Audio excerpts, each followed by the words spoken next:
our today's topic is again the coordination, but this time it is not nervous coordination, it is chemical coordination, which is the endocrine system, hormonal system. इसको किसी context में भी आप ले लो.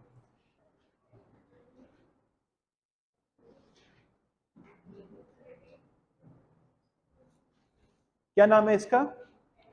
Endocrine. इसके comparative एक और भी है, exocrine. Can someone tell me what is the difference between endo and exocrine? Raise your, बताओ बेटे. गुड हो गया, fair enough. Endo need blood for their movement and exocrine need ducts. Clear? Endocrine तो hormone के नाम है, exocrine secretion के नाम है कोई? सीबम और मुझे बता दो. बाइल और पैनक्रियाटिक जूस, स्लाइवा. ये जो आपके डाइजेस्टिव सिस्टम की सिक्रीशन है, ये सब के सब किस में फिट इन होती हैं? एक्सोक्राइन में फिट होती है. ठीक हो गया? अच्छा, एक और भी होती है, वो अभी आपके स्कोप नहीं, वैसे बता रहा हूँ जस्ट फॉर जनरल नॉलेज के लिए, एमडी कैट के लिए तो इंपॉर्टेंट नहीं है. There is a paracrine secretion as well. Paracrine ये होती है जो रिलीज होते ही ना अपने नेबरिंग सेल्स में चली जाती है. मतलब ना वो डक्ट में जाती है, ना वो ब्लड में जाती है. कहां जाती है? रिलीज होते ही नेबरिंग सेल्स में, अपने राइट लेफ्ट ऊपर नीचे जो सेल्स पड़े हुए हैं उनको इफेक्ट करती है. तो हम तो सिर्फ फोकस किस पे करने वाले हैं? एंडोक्राइन सिक्रीशन पे. अगर मैं एंडोक्राइन सिस्टम या हार्मोन या केमिकल कोऑर्डिनेशन करूं तो मैं किस ग्लैंड का नाम सबसे पहले लिखूं? आप लोग बताओ. Pituitary gland. और पिट्यूटरी को भी मैं लिखूंगा ऐसे, एंटीरियर पिट्यूटरी. मैं इसको पहले लिखना चाह रहा हूं. मैंने मीडियन, 3 पार्ट्स है ना, एंटीरियर, मीडियन एंड पोस्टीरियर. मैंने मीडियन को भी नहीं लिखा, मैंने पोस्टीरियर बताऊंगा वो भी इंशाल्लाह, लेकिन अभी मैं एंटीरियर को डिस्कस करना चाह रहा हूं. What's the reason? Because it is the master gland. Now someone will tell me why is it called master gland? Raise your hand, raise your hand, raise your hand. बताओ बेटे, बैठे बैठे बताना है. हाँ, दूसरे ग्लैंड्स को कंट्रोल करता है. Very good. It is master. अच्छा, दूसरे का मैं जरा क्लियर कर दूं, मेजॉरिटी ऑफ द ग्लैंड्स को कंट्रोल करता है, सारे नहीं. बॉडी के सारे ग्लैंड इसके कंट्रोल में नहीं है. मैं एग्जांपल देता हूं जो इसके कंट्रोल में नहीं है. What about pancreas? What about insulin and glucagon? क्या पिट्यूटरी से कंट्रोल हो रहे हैं? नहीं हो रहे. जिसका मतलब है सारे नहीं, लेकिन हाँ काफी सारे वो इसके अंडर आते हैं. ये उनको पूरा कंट्रोल कर रहा है. That is why it is called master gland. Anterior pituitary के ऊपर भी है कोई जो इसको कंट्रोल कर रहा है. वो कौन है? Hypothalamus. Very good, you people already know that. तो इसको मास्टर ग्लैंड क्यों नहीं कहते? Hypothalamus is not a gland, it's a structure of neurons. चलो एक और काम करते हैं. I have MCQ for you, you have to answer me. Hypothalamus is a part of alpha option nervous system, beta option hormonal system, Charlie option X and delta option Y. Both of the option है ही नहीं. क्या answer करेंगे? क्यों nervous क्यों करेंगे? Endocrine क्यों नहीं करेंगे? क्योंकि न्यूरॉन्स का बना हुआ. You are right. If you are saying nervous system, you are right. हाँ, अगर बोथ ऑफ द अबव हो बेस्ट आंसर होगा कि एंडोक्राइन का भी है, नर्वस. लेकिन अगर एक चूज करना हो तो किसको करेंगे और क्यों करेंगे? न्यूरॉन्स का बना हुआ है. किसका बना हुआ है? न्यूरॉन्स का. ये लॉजिक भी हमने साथ फिट इन कर. इसी वजह से, क्योंकि ये न्यूरॉन्स का बना हुआ है, तो इसको हम मास्टर ग्लैंड के ग्लैंड ही नहीं बोलते. हम इसके जो हार्मोन है उसको हम एक्चुअली हार्मोन भी नहीं कहते, हम कहते हैं न्यूरोसिक्रीशंस. क्या वर्ड देते हैं? हाँ, हम हार्मोन्स का भी नाम नहीं लेते इसके, क्योंकि न्यूरॉन्स प्रोड्यूस कर रहे हैं. वही एक्सॉन, वही साइनैप्स. वो साइनैप्स से बजाय न्यूरोट्रांसमीटर नहीं निकाल रहा. क्या निकाल रहा है? हार्मोन निकाल रहा है. इस तरह क्या निकल रहे हैं वहां पे? हार्मोन्स आ रहे हैं. अगर हाइपोथैलेमस की बात करें, मैं इसके कौन कौन से फैक्टर प्रोड्यूस कर रहा है मैं भी उस पे सिक्रीशन पे अभी नहीं जा रहा. मैं अभी ना इसको फोकस करना चाह रहा हूं आज के लेक्चर में. करवा भी बोर्ड पे इसी ले रहा हूं क्योंकि एमडी कैट में सबसे इंपॉर्टेंट यही. 3 हेडिंग्स में करने हैं आपने हार्मोन्स. 3 हेडिंग में हर हार्मोन. नंबर 1 हेडिंग, हार्मोन का name and source. What is number 1 heading? आपको उसका नाम आना चाहिए और कौन उसको प्रोड्यूस कर रहा है, वो ग्लैंड का नाम। नंबर 2, उसका टारगेट ऑर्गन कौन है। हो गया प्रोड्यूस, आ गया ब्लड में। पाथवे नहीं हम करेंगे, पाथवे सबका ही ब्लड है, लेकिन टारगेट ऑर्गन कौन है, किसके पास जाना है इसमें, वो। और तीसरा इंपॉर्टेंट कि चलो पहुंच गया टारगेट में, एक्शन क्या है भाई, करना क्या है वहां जाके। अगर बेटे आपने ये 3 हेडिंग्स में हार्मोन्स को ग्रास्प कर लिया ना, इंशाल्लाह आपका एमडी कैट का सवाल इसमें से आने वाला ड्रॉप नहीं होगा। इन तीनों, अब मैं आसान कर दिया आपके लिए। आज के बाद मैं आपको कहूं, आप मुझे कहो सर मैंने इंसुलिन बहुत अच्छा तैयार कर लिया, मेरा एक ही सवाल होगा आपसे, बेटे क्या इन तीनों हेडिंग आती है इंसुलिन की, आपको आती है तो यस आपका तैयार है। अगर इन तीनों में से एक भी थोड़ी कंफ्यूजन है तो डाउट है, फिर दोबारा करो उसको। ओके, अब मैं बारी बारी हार्मोन लिखता जाऊंगा इन तीनों हेडिंग्स में, उसको करते जाएंगे। हार्मोन आपकी बुक में लिखे हैं मैं सारे, उसको यहां से देख के लिखने की जरूरत नहीं है, कोई नई चीज लगे तो लिख लेना, वरना इसको देख लो सिर्फ। 6 हार्मोन हैं एंटीरियर पिट्यूटरी ग्लैंड के, कितने हैं, और इसके नाम आपको ऐसे ही याद करने पड़ेंगे, कोई चॉइस नहीं है इसमें कि आपको सर 4 तो आते हैं 2 भूल जाते हैं, नहीं ये नहीं चलेगा। ये तो बेटे हार्मोन में ना प्री रेक्विजिट है कि कौन सा ग्लैंड कितने हार्मोन प्रोड्यूस करता है, ये तो याद रखना पड़ेगा, इसमें कोई चॉइस नहीं है। समझ गए बात। तो एंटीरियर पिट्यूटरी के 6 हैं। मैं एक ना तरतीब से लिखने लगा किसी वजह से, इधर देखो गौर से, अभी बोर्ड पे फोकस रखना प्लीज। ये कौन सा है, एसटीएच सोमैटोट्रोपिक, जीएच क्या है, ग्रोथ हार्मोन। ये कौन सा है, फॉलिकल स्टिमुलेटिंग। ये कौन सा है, ल्यूटेनाइजिंग हार्मोन। ये कौन सा है, थायराइड स्टिमुलेटिंग हार्मोन। ये कौन सा है, एड्रीनोकॉर्टिकोट्रोपिक, एब्रीविएशन आपको आती है। And last but not the least is prolactin. जल्दी से नाम रिवाइज करो मेरे साथ। ग्रोथ हार्मोन या somatotropic, follicle stimulating hormone, luteinizing hormone, adrenocorticotropic and prolactin. Okay, name हो गए, सोर्स कौन है सबका, तो एक तो हेडिंग पहली सब में ही हो गई, हमने नाम भी कर लिए और हमने उनका सोर्स भी कर लिया। आगे पहुंचते हैं। अरे एक सवाल है आप लोगों से, थायराइड स्टिमुलेटिंग हार्मोन का टारगेट कौन है, ये वाला जो है thyroid gland. Thyroid gland, thyroid stimulating hormone को कैसे पता चलता है कि मैंने थायराइड ग्लैंड पे जाना है, ब्लड में आ रहा है ना। चलो उससे पहले एक और सवाल करता हूं, क्या कोई ऐसा ह्यूमन ऑर्गन है जब ब्लड नहीं जाता, बोलो यस और नो। नो कहो तो नो, कॉन्फिडेंस से तो कहो, फिर वही बात है, मुंह से हल्का एन निकल रहा है, उसके बाद हाथ सर भी नहीं हिला रहे कि सर देख ना ले मुझे ऐसे करते हुए। बड़े मैंने कुछ भी नहीं कहना आपको, नो बोलो, मैं वही वाली बात है, जो भी बोलना कॉन्फिडेंस से बोलना बस। नो भी आ रहा है तो को कॉन्फिडेंस है सर नो। यस, कोई भी ऐसा ऑर्गन नहीं है कि जिसकी ब्लड सप्लाई नहीं, सबकी है, क्योंकि बेटे ऑर्गन ब्लड सप्लाई के बगैर सर्वाइव नहीं कर सकते। ब्लड से लेते क्या है, वो 2 चीजें लेते हैं, ग्लूकोज ऑक्सीजन। आप किसी भी ऑर्गन की ग्लूकोज ऑक्सीजन काट दो, कैसे सर्वाइव करेगा, डेथ हो जाएगी उसकी। मिल रही है ना दोनों चीजें। इसका मतलब है, अब अगली बात जो मैं जिस तरफ आ रहा हूं, इसका मतलब है ब्लड हमारे हर ऑर्गन को बात कर रहा है, इजंट इट, कर रहा है कि नहीं कर रहा।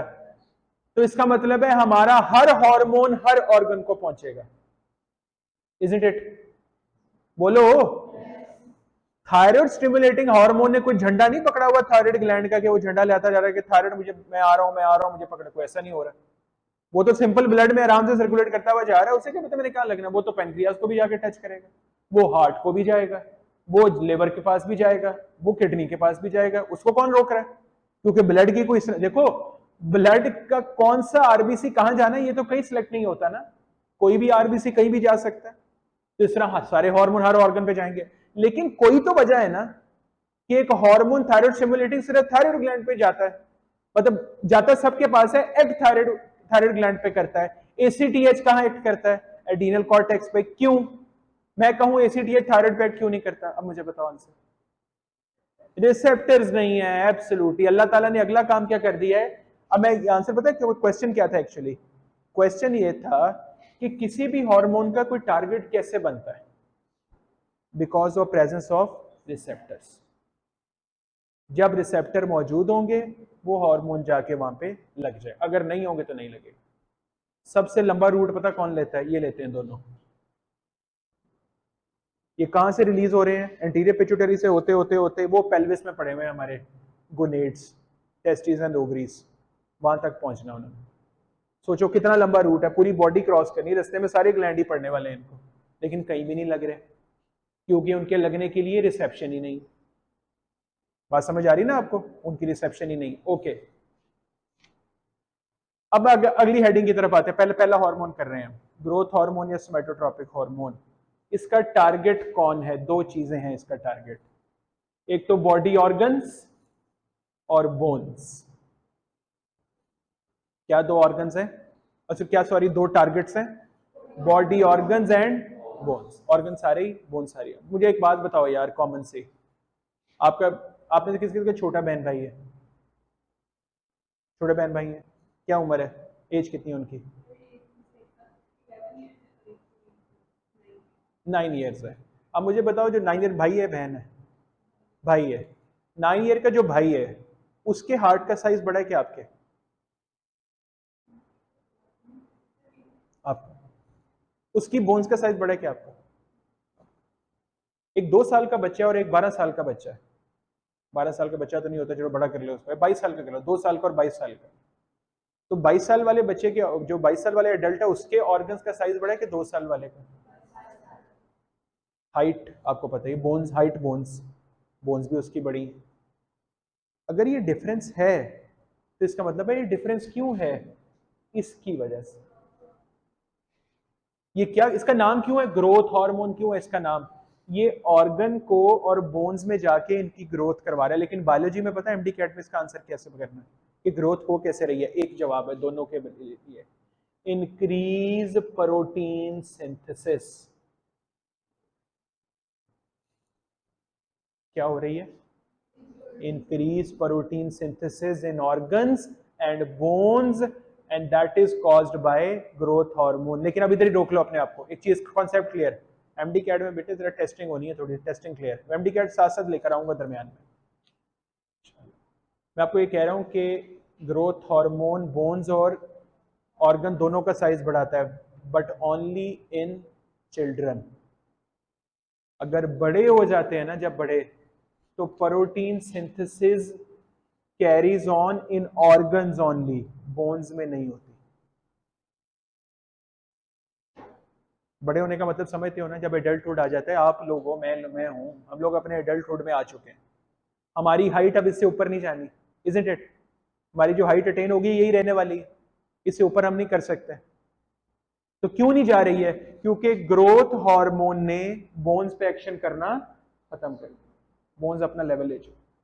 फिर आपके जहन में होगा सर इसका मतलब ऑर्गन का साइज बढ़ता रहता है, इससे तो यही लग रहा है। नहीं, मैं क्लियर करता हूं बेटे, ग्रोथ हार्मोन जो ऑर्गन में प्रोटीन सिंथेसिस करवाता है ना, अकॉर्डिंग टू डिमांड है। क्या लॉजिक है? डिमांड मतलब कोई ऑर्गन जरा थोड़ा सा कोई डैमेज हो गया, माइट भी उसने काम करना कम कर दिया, तो वहां पे जाके प्रोटीन सिंथेसिस ज्यादा करवाता। अगर नहीं है ना जरूरत, वहां भी नहीं करवाता।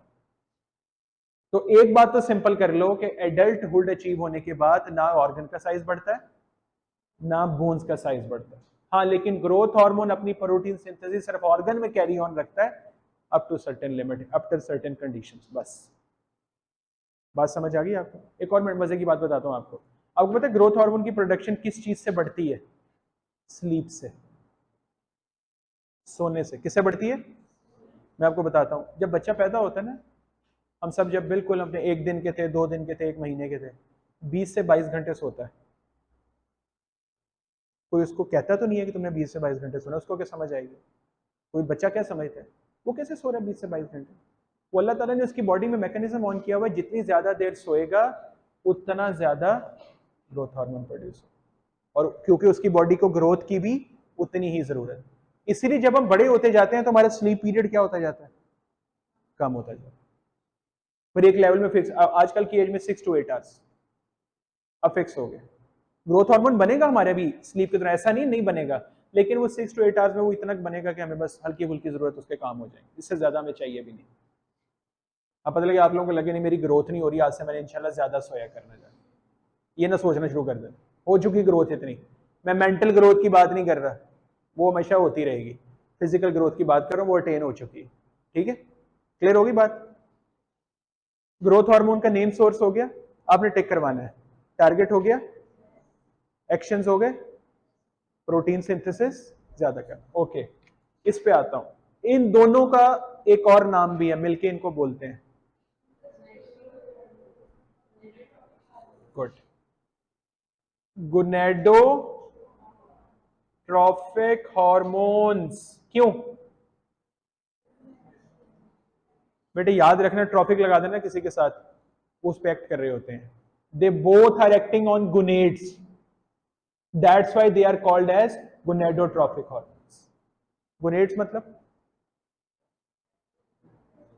testes in males, ovaries in female, uterus is a gonad, yes or no? MD CAT में यहां तक टेस्टिंग होती है। हल्का सा डाउट है, आपको पता है एमसीक्यू, जो एमसीक्यू मेथड है, एमडी कैट में एमसीक्यू मेथड ही क्यों यूज होता है? ट्रू फॉल्स कर लेते, स्मॉल क्वेश्चन आंसर कर लेते, 1 मार्क का। एमसीक्यू की एक पता है एक मजे की बात क्या है, ये आपके ना अंदर, जो बहुत अंदर भी कॉन्सेप्ट छुपा हुआ है ना, उसको भी निकाल के बाहर ले आता है। अब सोचो आपको एक एमसीक्यू आया हुआ है, एफएसएच एक्ट्स ऑन, नीचे alpha option ovary, beta option uterus, Charlie both of the above. अब जिसको थोड़ा सा भी शक है ना कि यूट्रस गुनेड है कि नहीं है, वो चार्ली कर देगा। यूट्रस गुनेड नहीं होती, सिर्फ ओवरी गुनेड्स होते हैं, यूट्रस आर नॉट गुनेड्स, याद रखना है। इसीलिए जब गुनेडोट्रोपिक करो तो बेटे एफएसएच का यूट्रस पे कोई एक्शन नहीं है, एलएच का यूट्रस पे कोई एक्शन नहीं है। किस पे एक्शन है? ओवरीज पे, या मेल्स में बात करें तो किस पे है? टेस्टिस पे। इसलिए गोनेडोट्रोपिन बोलते हैं इनको। बात समझ आ रही? लेकिन मुझे एक बात बताओ, मेल्स में फॉलिकल क्या होता है? होता है कोई फॉलिकल मेल्स में? फॉलिकल, ये जो फॉलिकल स्टिमुलेटिंग हार्मोन है, नहीं नहीं, फॉलिकल है कोई? हमें एलएच ल्यूटेनाइजेशन, हमें कोई ल्यूटेनाइजेशन हो रही है? नहीं हो रही। तो एक्चुअली ये नाम तो फीमेल के साथ एसोसिएटेड है। फॉलिकल स्टिमुलेटिंग हार्मोन बेसिकली तो फीमेल ट्रैक के लिए नाम है, ल्यूटेनाइजिंग तो इसका मेल के लिए भी नाम है।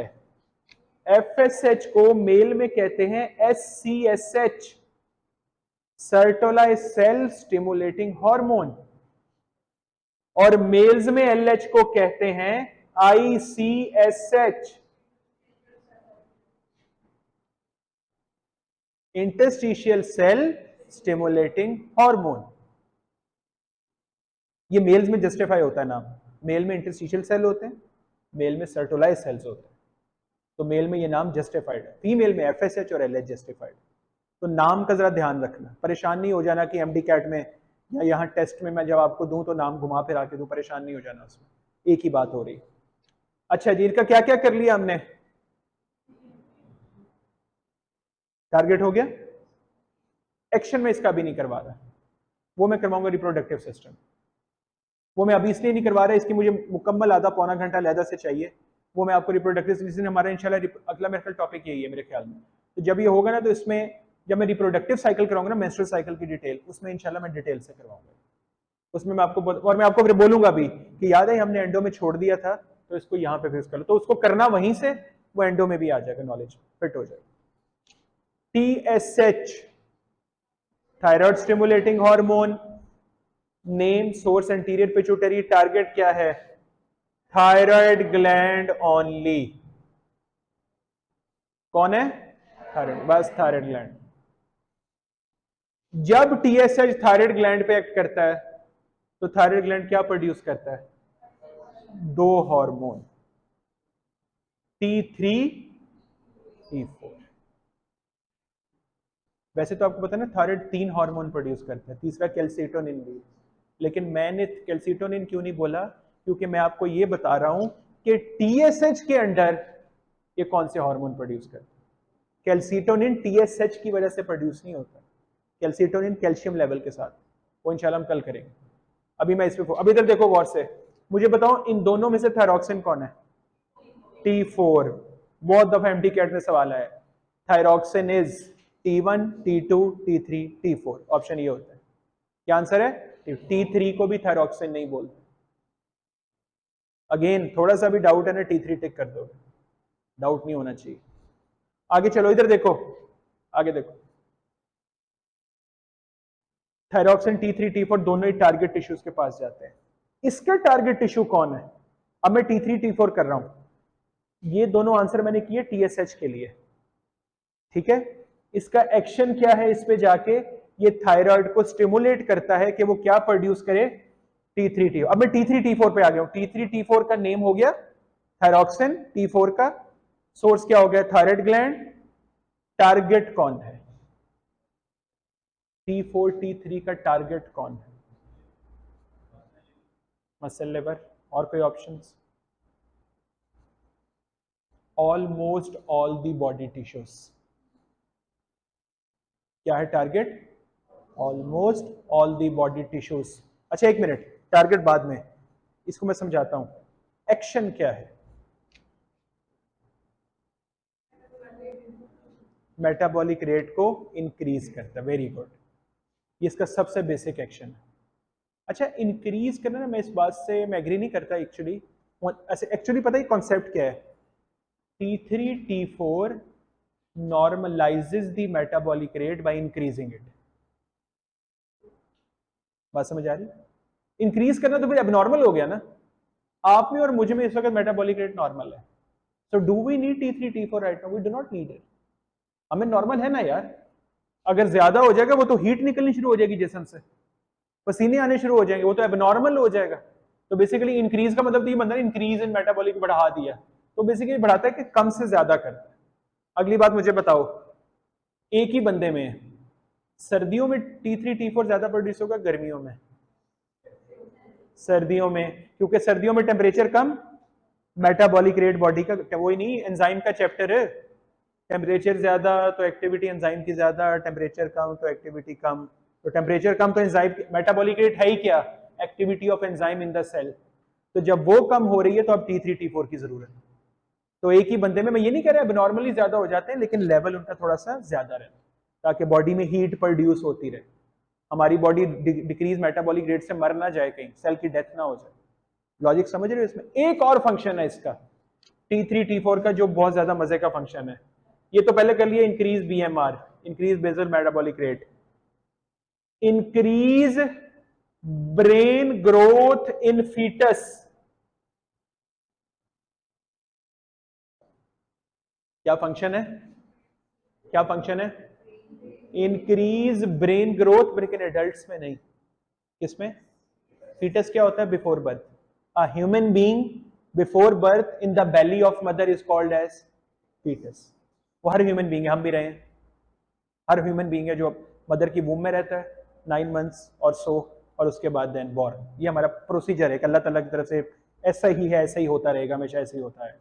तो बच्चे, फीटस बच्चा नहीं बोलूंगा, फीटस के अंदर ब्रेन ग्रोथ उसके थायराइड हार्मोन का फंक्शन, मदर के थायराइड हार्मोन का नहीं, उसके अपने थायराइड हार्मोन। मैं एक और इंटरेस्टिंग बात बताता हूं, आपको पता है thyroid gland is one of the very first gland to be formed in a foetus.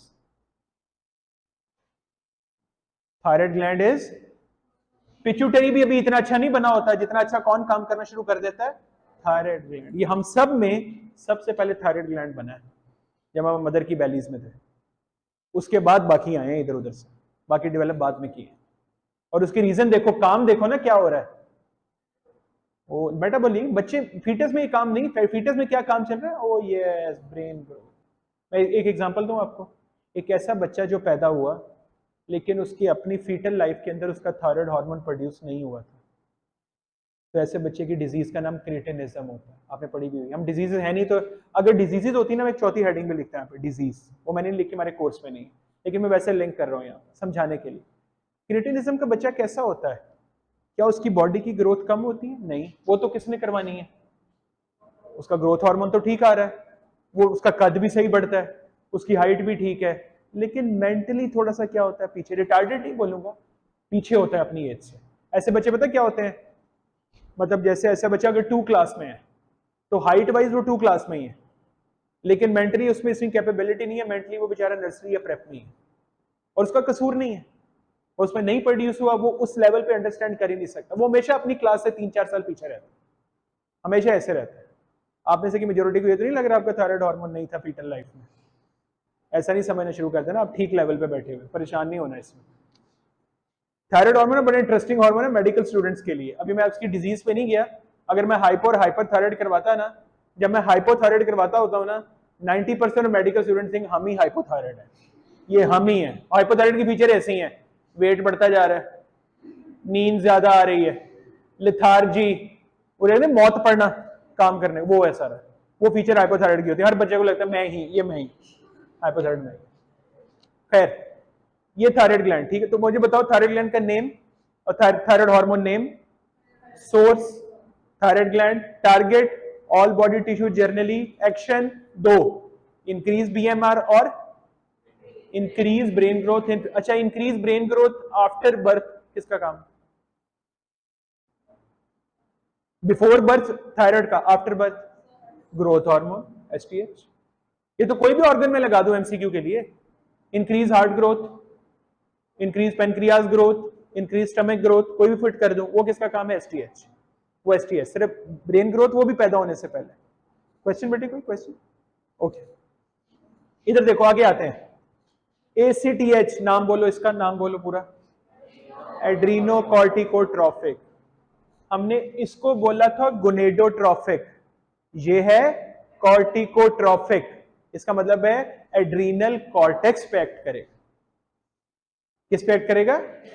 By the way, हमारी बॉडी में कॉर्टेक्स किस किस चीज की होती है? एक तो एड्रीनल ग्लैंड की और किडनी की और ब्रेन कॉर्टेक्स होती है।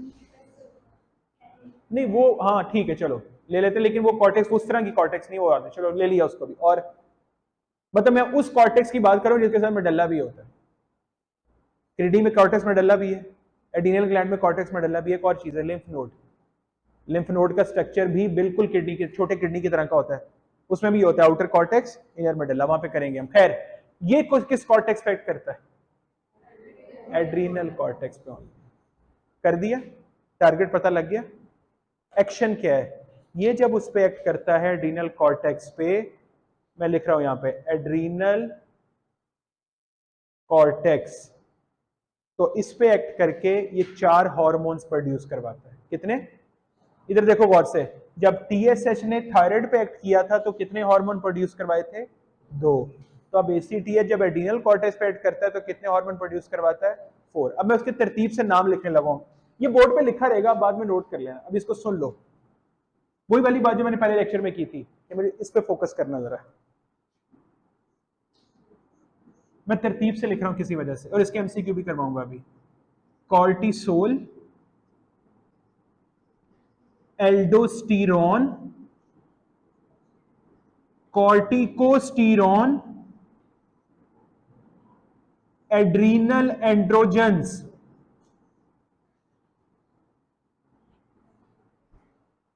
क्या बोले मैंने? 4। Cortisol, aldosterone, corticosterone, adrenal androgens. ये वो 4 हार्मोन है जो किसके अंडर प्रोड्यूस हुए? एसीटीएच के अंडर। तो एसीटीएच की तीनों हेडिंग हो गई, एक्शन भी हो गया ना तीनों। अच्छा, अब आगे, अब मैं इन पे बारी बारी आ रहा हूं, इनको पकड़ने लगा हूं। जैसे मैंने T3 T4 करवाया आपको, थायराइड ग्लैंड हमने कर लिया हुआ है, कैल्सीटोनिन रह गया, इंशाल्लाह कल करवाऊंगा। हम एंटीरियर पिट्यूटरी के साथ और भी करते जा रहे हैं कवर, साथ साथ और भी कर रहे हैं। अच्छा, अब मैं कॉर्टिसोल को पकड़ूंगा, तीनों हेडिंग, एल्डोस्टेरॉन की तीनों हेडिंग, कॉर्टिकोस्टेरॉन की और एड्रीनल एंड्रोजन की। Cortisol, name is cortisol, source is adrenal cortex, clear? Target,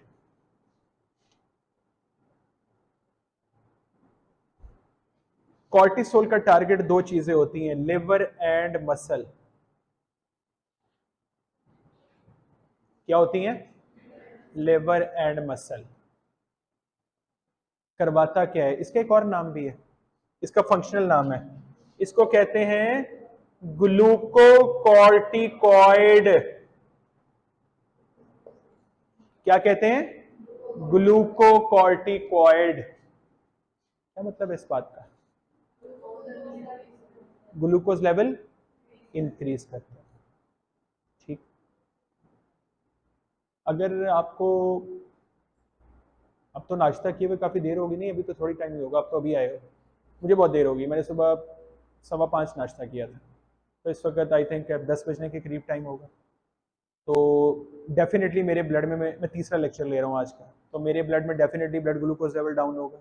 मैंने दरमियान में कुछ नहीं खाया पिया। तो व्हाट डू यू थिंक कि मेरे ब्लड में ब्लड ग्लूकोज लेवल को ज्यादा कौन करेगा? इंसुलिन का जो ऑपोजिट है, ग्लूकागॉन। आपको पता है, आप लोग ना सिर्फ वर्ड याद कर लेते हो, उसका मतलब भी समझा करो। एमडी कैट में वो सवाल आसान कर देता है। इसका मतलब है ग्लूकागॉन भी ब्लड ग्लूकोज लेवल ज्यादा करता है, कॉर्टिसोल भी ज्यादा करता है। एमडी कैट में आंसर भी तो करना है। एमडी कैट में सवाल आ गया, blood glucose level is increased by alpha cortisol, beta glucagon, both of the above option ही नहीं है। काम खराब हो जाएगा ना। आधे करके आए होंगे बच्चे ग्लूकोकॉर्टिको, आधे करके आए होंगे कॉर्टिसोल, आधे करके आए होंगे ग्लूका। मैं क्लियर करता हूं। जो ग्लूकागॉन है ना, वो ब्लड ग्लूकोज लेवल को जर्नली तब इंक्रीज करता है जब लो होता है। जब क्या होता है? लो होता है। ये लो में नहीं इंक्रीज करता, ये नॉर्मल को इंक्रीज करता है। किसको इंक्रीज करता है? वजह मैं बताता हूं, अभी समझ नहीं आ रही होगी नॉर्मल को क्यों इंक्रीज करने, तो काम खराब है ना। नॉर्मल को कौन इंक्रीज करेगा वो तो नहीं, लेकिन सुन लो, ये रिलीज आपको पता है कब हो रहा है? जब ये आया। और आपको पता है ये कब आता है? यस, जब क्या होती है? स्ट्रेस। अभी मैंने स्ट्रेस की एक मिसाल दी थी। मैंने आपको कहा था स्ट्रेस में कितने बॉडी हार्मोन्स बढ़ जाते हैं? 5, उनमें से 2 तो ये लाइन में लगे हुए, एसीटीएच, और इसने किसको बढ़ा दिया? कॉर्टिसोल को। चलो, इसका मतलब है कॉर्टिसोल ने ब्लड में ग्लूकोज लेवल क्या कर दी? ज्यादा। लेकिन उसका इसमें कैसे फायदा है? सवाल सुनो मैं क्या पूछ रहा हूं। एट द एंड हुआ क्या? ये ज्यादा क्यों करनी थी? इसमें फायदा हो। तो बेटे जब आपको स्ट्रेस होती है, एमसीक्यू का आंसर नहीं आ रहा, स्ट्रेस हो रही है, तो डिसीजन किसने लेनी है? तो आपको पता है जितना ब्लड ग्लूकोज लेवल बढ़ता है ना, ये सब ब्रेन की तरफ जाना शुरू हो जाता है। ये ग्लूकोज सप्लाई किसको जाती है? ब्रेन को। मतलब भी समझो, किसको जाती है ग्लूकोज सप्लाई? ब्रेन को। और क्यों भेज रहे हो ग्लूकोज उसको ज्यादा? डिसीजन लेने, उसका काम बढ़ गया। इसीलिए मैं हमेशा बच्चों को कहता हूं कि स्पेशली जो एंटी टेस्ट की सुबह होती है ना, उस दिन मुनासिब नाश्ता जरूर करके जाएं। आपकी सारी गेम ही इसकी है उस दिन। अगर आप उसको इंडिपेंडेंट ग्लूकोज नहीं देके जाएंगे, बल्कि keep a chocolate, a small chocolate with you as well during the entry test, और वो हर करीबन आधे घंटे के बाद या पौने घंटे के बाद एक बाइट ले लें उसकी, इट विल हेल्प यू। क्योंकि ब्लड, आपकी बॉडी कॉन्टिन्यूस स्ट्रेस के अंदर है, चाहे आपको आंसर आ रहे हैं या नहीं आ रहे हैं, माहौल की वजह से भी स्ट्रेस हो जाता है, लेकिन उसको जरा हैंडल भी करना सीखें। तो उसको ग्लूकोज देते जाएं, सिर्फ कॉर्टिसोल पे ना सारी गेम छोड़ दें कि कॉर्टिसोल देख लेगा बस, नाश्ता नहीं करना। कॉर्टिसोल तैयार है भाई, शाबाश, बेस्ट ऑफ लक। ऐसे नहीं चलता काम, थोड़ा सा उसको फैसिलिटेट भी करो। तो कॉर्टिसोल जब ब्लड ग्लूकोज लेवल ज्यादा करेगा तो अल्टीमेटली स्ट्रेस हैंडल हो जाएगी। बेटे स्ट्रेस कब तक रहती है? जब तक ब्रेन डिसीजन नहीं लेता। ब्रेन की डिसीजन बहुत जरूरी है। आपको अगर लाइफ में कोई चीज तंग कर रही है, स्ट्रेस दे रही है, जब तक आप कोई डिसीजन नहीं ना ले लोगे उसके बारे में कि उसको क्या करना है उसका, आप स्ट्रेस में रहेंगे। खुदा ना खास्ता अगर किसी फैमिली का जो बड़ा है, जो कमाने वाला है, उसकी इनकम किसी वजह से एकदम कम हो जाती है, तो वो किस में आ गया? स्ट्रेस में। पूरी फैमिली आ जाती है ऑटोमेटिकली। वो अगर सोल ओनर है तो, लेकिन वो तो डेफिनेटली आ रहा है, उसको पता है मेरे साथ वाइफ है, बच्चे हैं, फादर मदर, इनको सबको देखना है, वो स्ट्रेस में। वो कब तक स्ट्रेस में रहेगा? जब तक वो कोई प्रॉपर डिसीजन नहीं लेता कि इसको हैंडल कैसे करें, कि इनकम कैसे बढ़ानी है। जैसे ही वो डिसीजन ले लेगा, ही विल बिकम ओके। वो उस पाथ पे चल पड़ेगा, ओके मैं अब इस तरीके से ये काम करूंगा तो हो जाए। तो वो कैसे आया कि ब्लड ग्लूकोज लेवल ज्यादा, उसके ब्रेन को हेल्प मिली डिसीजन की, and then it is decided, stress relieve हो। इस तरह ये कोऑर्डिनेशन ऐसे बनी। समझ आ गई ग्लूकोकॉर्टिकॉइड का मतलब? आज के बाद कंफ्यूज तो नहीं करेगा कि ग्लूकोकॉर्टिकॉइड वो हार्मोन है जो कॉर्टेक्स से रिलीज होता है, ब्लड एड्रीनल कॉर्टेक्स से, ब्लड ग्लूकोज लेवल ज्यादा करता है, और उसका फायदा भी समझो, सिर्फ इतना नहीं हमने छोड़ देना, तो उसका फायदा आपको पता है। आजकल जो बच्चों को हम जो पढ़ते हैं, A for apple, B for ball, C for cat, D for dog, हम पढ़ते आए हैं इसको, हमने तो ऐसे ही याद किया हुआ है। आजकल के पता है टीचर्स की ट्रेनिंग क्या हो रही है ऐसे बच्चों को पढ़ाने के लिए? कह रहे हैं सिर्फ ये मत बताओ ए फॉर एप्पल, उसको बताओ एप्पल होता क्या है। उस बच्चे को भी एक्सप्लेन करो कि एप्पल एक फ्रूट होता है जो एक ट्री के ऊपर लगता है, और जो हम खाते हैं उससे हमें एनर्जी मिलती है। उसका फायदा बच्चे को क्या होगा, उसको एटलीस्ट एफ और एप्पल जरूर याद हो जाएगा, उसको फिर रट्टा नहीं लगाना पड़ेगा जो हम लगा के आए हुए अपने सिस्टम से। हमने तो ऐसे ही किया हुआ है ना, हमें तो पता नहीं, हमें नहीं पता एप्पल क्या होता है, ए फॉर एप्पल बस, ए फॉर एरोप्लेन नहीं नहीं नहीं, ए फॉर एप्पल। लेकिन अगर मैं कोई समझा देता है ये बात कि ए फॉर एप्पल फ्रूट होता है, ए फॉर एरोप्लेन एक प्लेन होता है जो उड़ता है, जो सवारियां लेके जाता है, तो हमें क्लियर हो जाती चीजें 6 बजे। मैं आपको ये क्यों बता रहा हूं कि ग्लूकोकॉर्टिकॉइड का मतलब क्या है, इसीलिए बता रहा हूं कि वो एप्पल का कॉन्सेप्ट समझाना चाह रहा हूं कि आपको ये कम से कम याद हो जाए कि अच्छा ग्लूकोकॉर्टिकॉइड कॉर्टिसोल होता है। और आपको आगे आप किसी को भी बता सकते हो कि इसका मतलब क्या, आप ये भी किसी को बता सकते हो। Aldosterone is mineralocorticoid. ये क्या है, मतलब मिनरल के, वो ग्लूकोज लेवल बढ़ा रहा था, ये किसका लेवल बढ़ाएगा। और मिनरल्स में भी एक याद रखना, सोडियम आइंस, क्योंकि सबसे ज्यादा होता है। कौन सा याद रखना है, सोडियम आइंस का लेवल बढ़ाता है। अब यहां पे मैं एमसीक्यू टाइम इधर फोकस करो।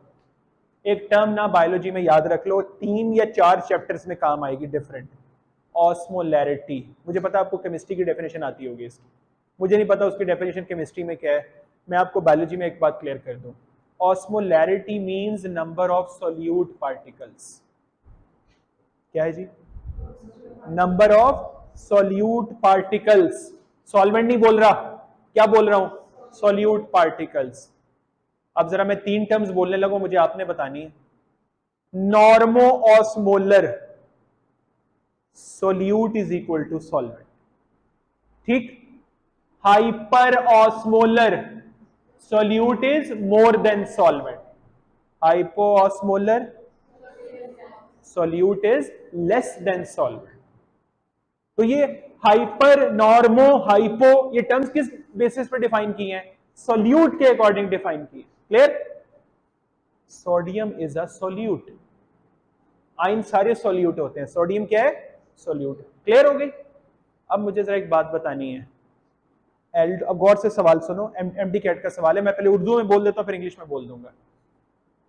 एल्डोस्टेरॉन की जरूरत कब पड़ेगी, जब ब्लड हाइपो ऑस्मोलर होगा या हाइपर ऑस्मोलर। हाइपो ऑस्मोलर, क्योंकि अब आपको ऑस्मोलैरिटी का पता लग गया। तो अगर हाइपो ऑस्मोलर है मतलब सोल्यूट कम है, तो यही तो वो टाइम है जब एल्डोस्टेरॉन की जरूरत है ताकि वो ऑस्मोलैरिटी को इंक्रीज करे। पल्ले पड़ेगी बात, समझ आ गई।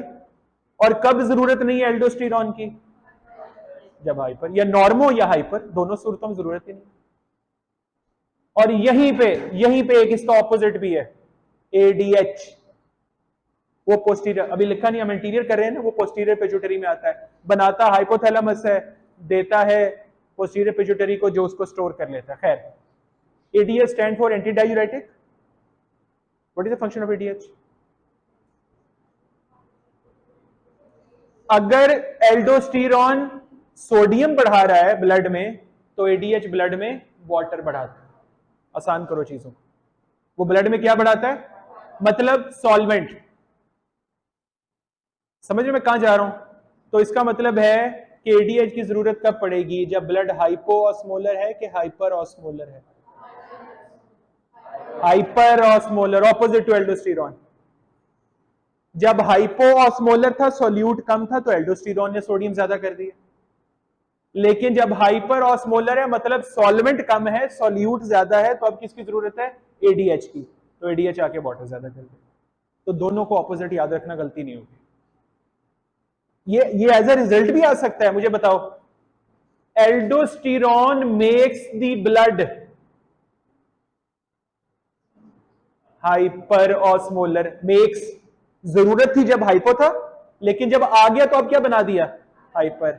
और एडीएच मेक्स द ब्लड, जबरदस्त। क्लियर होगी बात, गलत तो नहीं होगा इसके बाद इंशाल्लाह। और मजे की बात है, ये जो कॉर्टिकोस्टेरॉन तीसरे भाईजान है, ये दोनों का इसका नाम देखो कैसा है, कॉर्टिसोल प्लस एल्डोस्टेरॉन, कॉर्टिकोस्टेरॉन, इसके दोनों ही एक्शन है। It is glucocorticoid plus mineralocorticoid. लेकिन अगर आपके जहन में आएगा ये तो बड़ा सॉलिड हार्मोन है, ये तो अकेला ही बहुत था। लेकिन सुन लो बात बेटे, अगर एक ही वक्त में 2 काम कर रहे हो, क्या चांसेस हैं, दोनों ही अच्छे नहीं होंगे एक वक्त में। तो इसलिए बेटे ये एक वक्त में दोनों काम करता है, लेकिन दोनों ही उनसे वीक करता है। अगर आपको है कि which of the following is a stronger glucocorticoid, cortisol या corticosterone? Cortisol. Which of the following is stronger mineralocorticoid? Aldosterone. हालांकि ये भी लिखा होगा साथ, स्ट्रॉन्गर तो वो है। क्लियर हो गया? आखिर में रह गया एड्रीनल एंड्रोजेंस। ये है बेटे टेस्टोस्टेरॉन। कौन सा? टेस्टोस्टेरॉन का नाम का सुना हुआ पहले? Male hormone, male sex hormone जो कि मेल के टेस्टिस से रिलीज होता है, लेकिन एड्रीनल कॉर्टेक्स तो मेल्स में भी है और फीमेल्स में भी है। तो इसका मतलब है ये मेल्स में भी प्रोड्यूस होता है और फीमेल्स में भी। बेटे याद रखना, मेल्स में टेस्टोस्टेरॉन के दो सोर्सेज हैं, testis and adrenal cortex. Female में टेस्टोस्टेरॉन एक ही जगह से आता है, एड्रीनल कॉर्टेक्स। तो फिर फीमेल में मेल कैरेक्टरिस्टिक डेवलप क्यों नहीं होती अगर टेस्टोस्टेरॉन मौजूद है? तो मैं उसकी रीजन बताता हूं। इधर देखो, मेल के अंदर टेस्टिस से जो टेस्टोस्टेरॉन आता है वो होता है 95%, और जो एड्रीनल कॉर्टेक्स से आता है वो सिर्फ कितना है? 5%। और फीमेल में सिर्फ यही 5% है, तो वो इतना है ही नहीं कि वो इतना। हाँ, लेकिन ये जरूर है, अगर फीमेल में एड्रीनल कॉर्टेक्स किसी वजह से टेस्टोस्टेरॉन ज्यादा प्रोड्यूस करना शुरू हो गया, फिर फीमेल में मेल कैरेक्टरिस्टिक्स आनी शुरू हो जाएंगे। वो डिजीजेस हैं ऐसी कि जिसमें टेस्टोस्टेरॉन का लेवल बढ़ जाता है फीमेल के अंदर। हाँ, मेल के अंदर अगर ये बढ़ भी गया कोई फर्क नहीं पड़ने वाला, क्योंकि वो ऑलरेडी 95 इतना ज्यादा, पहले तो और आ जाए थोड़ा सा, कोई इतना खास फर्क नहीं पड़ेगा। इतना खास फर्क नहीं होगा प्रॉब्लम, लेकिन इतना बड़ा नहीं आएगा। फीमेल में ज्यादा इंपैक्ट आता है। बात समझ आई आपको? ये मैंने एड्रीनल कॉर्टेक्स के हार्मोन्स भी करवा दिए हैं आपको इसमें। एड्रीनल मेडल्ला नहीं हमने छेड़ा अभी। एड्रीनल मेडल्ला के कौन से? एपिनेफ्रिन और एपिनेफ्रिन, उसको नहीं अभी हमने छेड़ा। एड्रीनल कॉर्टेक्स के हमने हार्मोन करवाए। और लास्ट बार जो एक और हेडिंग आप इसके साथ इंक्लूड कर सकते हो, मैंने खुद नहीं करवाई, मैंने उसका आपको टेबल कल दिखाई देना था। नेचर क्या है हार्मोन की? 4 किस्म की नेचर है आपकी बुक के अकॉर्डिंग। कौन कौन सी? Protein, polypeptide, amino acid derivative, steroids. ऐसे ही है। ये एड्रीनल कॉर्टेक्स वाले कौन है? स्टीरॉइड्स। ये चारों कौन है? स्टीरॉइड। अमाइनो एसिड डेरिवेटिव कौन कौन से हैं? दो हमने आज किए हैं, थायराइड वाले T3 एंड T4, और एड्रीनल मेडल्ला वाले जो हमने करने हैं, एपिनेफ्रिन एंड नॉरएपिनेफ्रिन। ये चारों कौन से हैं? Amino acid. कौन कौन से? T3, T4, epinephrine, norepinephrine, amino acid derivative. पीछे कौन से रह गए फिर? Protein and polypeptide. पॉलीपेप्टाइड कौन से हैं? ADH oxytocin. और प्रोटीन कौन से हैं? Insulin, glucagon. ग्रोथ हार्मोन की नेचर क्या है?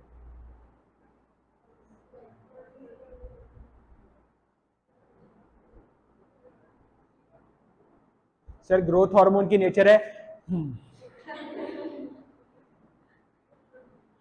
आ रही है सर, आ रही है बस। क्या नेचर है? मैं रूल बताऊं आपको एक, जिस हार्मोन का ना पता हो ना उसको पॉलीपेप्टाइड कह देना। जिस हार्मोन का नहीं पता ना, एमडी कैट में आ गया, नेचर नहीं पता, इनकी पता करना जरूरी है जो बोली है। आपको स्टीरॉयड क्लियर होने चाहिए, आपको अमाइनो एसिड डेरिवेटिव पता होने चाहिए, ये क्लियर होना चाहिए। बाकी जिसका नहीं पता उसको क्या कह देना? Calcitonin is polypeptide, parathyroid hormone is polypeptide, growth hormone is FSH, LH is polypeptide. ये सारे पॉलीपेप्टाइड है। TSH is, ACTH is, prolactin is, सारे पॉलीपेप्टाइड। तो इसका मतलब है कम वाले याद कर लो, बाकी सबको पॉलीपेप्टाइड में फिट कर दो। अच्छा, स्टीरॉइड इसके अलावा कौन से? एड्रीनल कॉर्टेक्स के अलावा सेक्स हार्मोन्स कौन कौन से? Oestrogen, testosterone and progesterone. 7 हो गए ये। मैंने नंबर में याद रखता हूं, नंबर में आसान रहती है। स्टीरॉइड 7 हार्मोन्स के नाम आने चाहिए। अमाइनो एसिड डेरिवेटिव 4 हार्मोन्स के नाम आने चाहिए। बाकी सारी कैटेगरी पॉलीपेप्टाइड। वो प्रोटीन और पॉलीपेप्टाइड भी तो एक ही बात है ना। आपके प्रोटीन, इंसुलिन, ग्लूकागॉन, वो भी तो पॉलीपेप्टाइड ही होता है। वो भी क्या होता है? पॉलीपेप्टाइड में प्रोटीन में क्या फर्क है? वो लार्जर स्मॉलर है, तो नेचर प्रोटीन ही ना दोनों की। बात तो उधर ही आ जाती है। क्लियर हो गई बात? तो दैट्स इट फॉर टुडे।